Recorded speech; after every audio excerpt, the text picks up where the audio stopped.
আপুনি আপুনি ইয়াত কি কৰিছে? এক ছেকেণ্ড, আপোনাক ক'ৰবাত দেখা পোৱা যেন লাগিছে। ৰাস্তাত খুন্দিয়াইছিল যে, এতিয়া মনত পৰিছে? চৰি, মনত পৰিছে। আপুনি ইয়াত কি কৰিছে? এইটো মোৰ ঘৰ। ইয়াত নাথাকি মই ক'ত থাকিম হা? আৰু শুনক, ইয়াত বেছি দেৰি চুপতি মাৰি থাকিলে মোৰ প্ৰব্লেম হ'ব। প্লিজ কৈছোঁ, ইয়াৰ পৰা যাওক। এইটো তোমাৰ ঘৰ? দ্বিজেন্দ্ৰ চৌধুৰীৰ ঘৰ? তুমি জাহ্নৱী? তাৰমানে তোমাৰ মোৰ মাজতে বিয়া হ'বলৈ গৈ আছে। হোৱাট? কি ফাল্টু কথা কৈ আছে? মোৰ হ'ব লগা স্বামীৰ নাম ৰাহুল ঠাকুৰীয়া। মিছ, এসপ্তাহৰ পাছত মোৰো বিয়া। মোৰ নামেই ৰাহুল ঠাকুৰীয়া।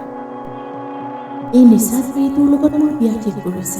সেইবাবে জয়াই ইয়াৰ লগত দেখা হ'ব দিয়া নাছিল। মদাহীটোৰ লগত জাহ্নৱী, গাড়ীত বহা, তোমাৰ লগত মোৰ কথা আছে। পাগল হ'ল নেকি? এফালে মই পাগল হৈছোঁ, আপোনাৰ নিচিনা মদাহী এটাৰ লগত মোৰ বিয়া ঠিক কৰিছে। আৰু আপুনি? আমাৰ বিয়াত তোমাৰ মা দেউতাই ঠিক কৰিছে। আমি পলাই বিয়া হ'বলৈ যোৱা নাই। মই তোমাৰ হ'ব লগা স্বামী। I need to talk to you. Please গাড়ীত বহা।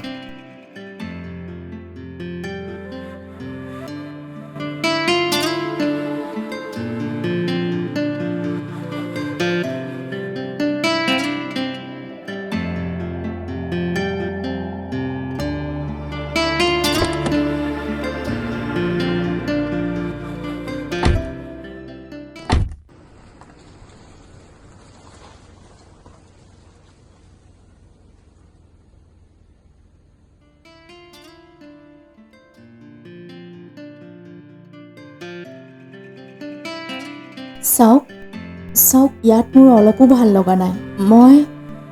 আই কেন আণ্ডাৰষ্টেণ্ড। তুমি কি প্ৰব্লেমৰ সন্মুখীন হৈ আছা। সেইদিনা তোমাক এক্সপ্লেইন কৰা বুলিয়ে নহয়। একচুৱেলি আই ৱাজ ডাং অল দ্য টাইম। অভিয়াছলি এজনী ছোৱালীয়ে তেওঁৰ জীৱনসংগীজন নিচাধাৰী হোৱাটো নিবিচাৰে। কিন্তু মোক বিশ্বাস কৰা, মই বহুত প্ৰব্লেম? মোৰ নিচিনা প্ৰব্লেম চাগে আপুনি জীৱনত কেতিয়াও ফেচ কৰাই নাই। কিন্তু মইতো ৰাতিপুৱাৰ পৰা মদ খাই নাথাকোঁ। জাহ্নৱী, প্লিজ ডোণ্ট জাজ টু মি। প্ৰথমতে শুনিতো লোৱা।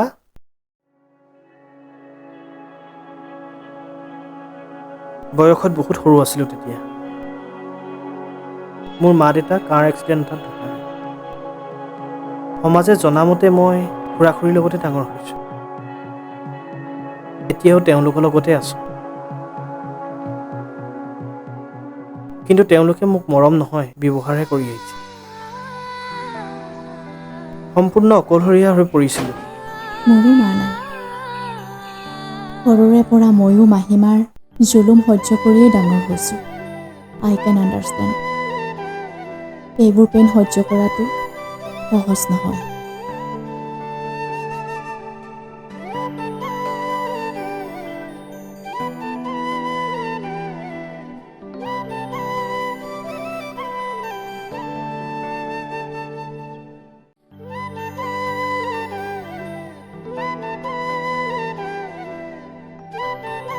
বিজনেছত বাৰে বাৰে ফেইল হৈ থকাটো সহ্য হোৱা নাছিল।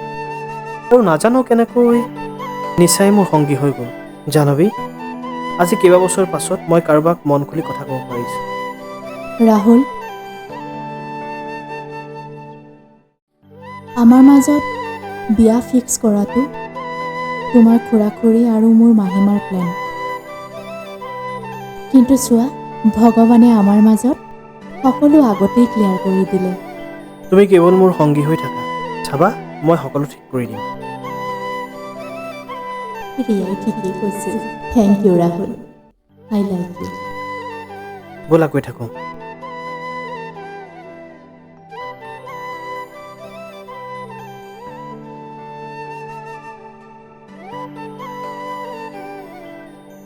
পাপা, সন্ধিয়া হ'ল। কাৰ লগত মোক কলা কৰিব গৈছিলি? জয়াই কিবা এটা সুধি আছে নহয়। এসপ্তাহৰ পিছত তোৰ বিয়া। এতিয়া কাৰ লগত ঘূৰি ফুৰিছিলি তই? গৈছিল চাগে পুৰণা প্ৰেমিকৰ লগত ফাইনেল ছেটেলমেণ্ট কৰিবলৈ। মাক চাইহে জীয়েক কেৰেক্টাৰলেছ। প্ৰথম কথা, মই কোনো অচিনাকি ল'ৰাৰ লগত নহয়, মোৰ হ'ব লগা স্বামী ৰাহুল ঠাকুৰীয়াৰ লগত ডেটত গৈছিলোঁ। আৰু দ্বিতীয় কথা, মোৰ মা কেৰেক্টাৰলেছ নাছিল। তেওঁৰ ঠাই ল'বলৈ কোনে ষড়যন্ত্ৰ কৰিছিল, মোৰ সকলোখিনি মনত আছে। জাহ্নৱী, তই এইবোৰ কি কৈছ? জাহ্নৱী যা নিজৰ মত যা এবাৰ কি গিৰিয়েকক লগ পালে আবুল তাবুল বকিব লাগি গ'ল তই যিটো কৈছিলি সেইটোৱেই হ'ল আৰে কথাটোতো কোৱা হ'ল কি যোৱাকালি মোৰ হ'বলগীয়া হাজবেণ্ডক লগ পাইছিলোঁ বহুত কথা পাতিলোঁ আৰে তয়ো লগ পাইছ তাক মই ক'ত কেতিয়া লগ পাইছোঁ আৰে জুৱেলাৰী শ্বপলৈ যাওঁতে খুন্দিয়াইছিল যে সিচোন মই হ'লে একো বুজি পোৱা নাই দেই এইবোৰ বহুত কথা তই আহিলে খুলি ক'ম thank you so' much finally তোৰ কথা ভগৱানে শুনিলে হ'ব তেনেহ'লে থৈছোঁ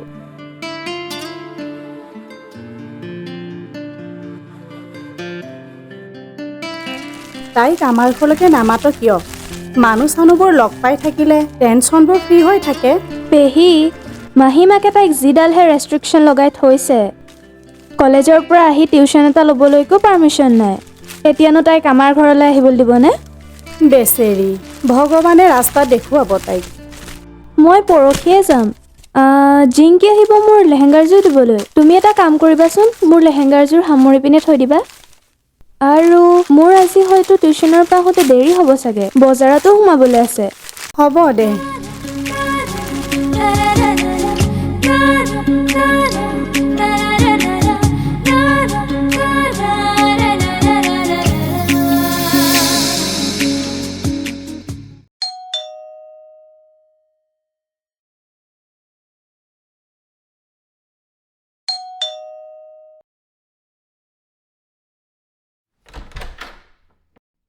আৰে ৰিয়া তই পালিহি পালোহি আহ ব'লা মেহেন্দি আঁকিবলৈ মানুহ পাবহিয়ে হ'ল ব'লা জাহ্নৱী বা তোমাৰ চকুটো কলা পৰি আছে যে ৰাতি ভালকে হোৱা নাই নেকি কালি ৰাহুলে বহুত দেৰিলৈকে কথা পাতিলেও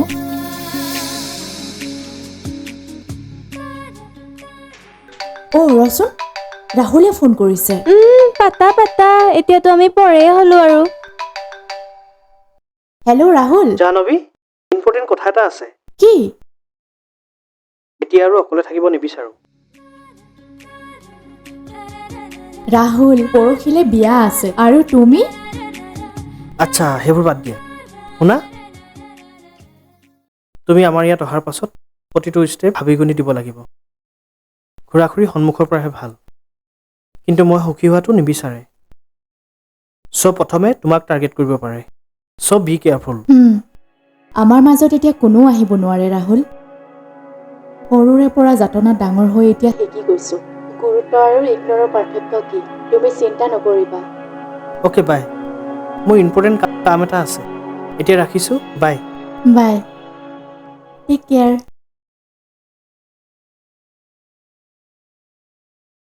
পেহী চোৱাচোন এইখন ফটোত তাইক আৰু বেছি ধুনীয়া লাগিছে ন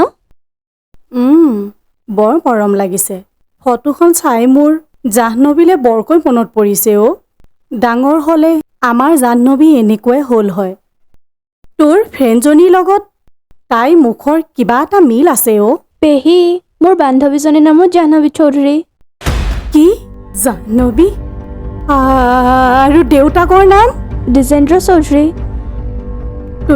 তই যে কৈ থাক সদায় মাহীমাকৰ কথা তাই মাহীমাকৰ নাম জয়া পেহী তুমি তাইক কেনেকৈ চিনি পোৱা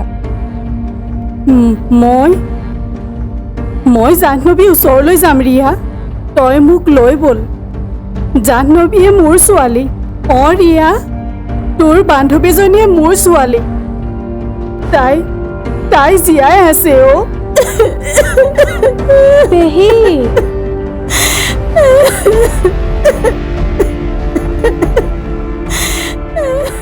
নহ'লে দুয়ো মিলি আমাৰ প্ৰব্লেম কৰিব পাৰে এতিয়া সেইটোৱেতো ইম্পৰ্টেণ্ট কি ইম্পৰ্টেণ্ট ডিছকাশ্যন চলি আছে অ'কে ৰাখিছোঁ পালেহি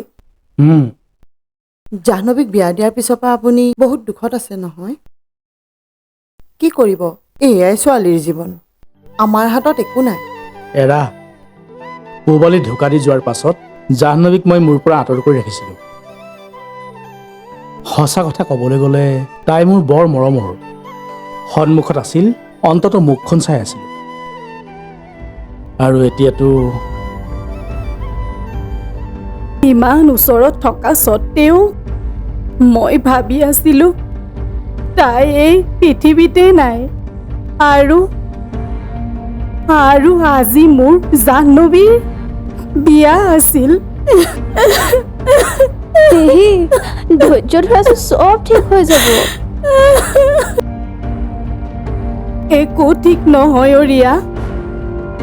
কমাৰ পৰা উঠি 8 মাহ পিছত যেতিয়া মই ঘৰলৈ উভতি গৈছিলোঁ, ঘৰৰ দুৱাৰ জয়াই খুলিছিল আৰু জাহ্নৱী ঢুকোৱাৰ কথা কৈছিল মোক।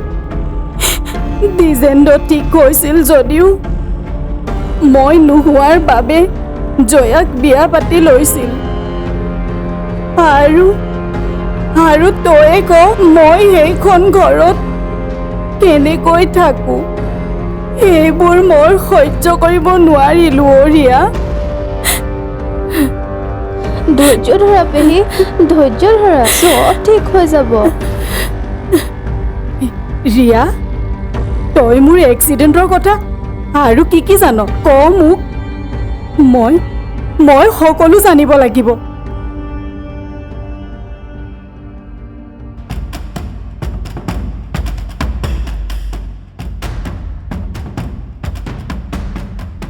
পেহী, জোচত মানুহৰ হোচ হেৰাই যায়। চ' ধৈৰ্য ধৰা, চব ঠিক হৈ যাব।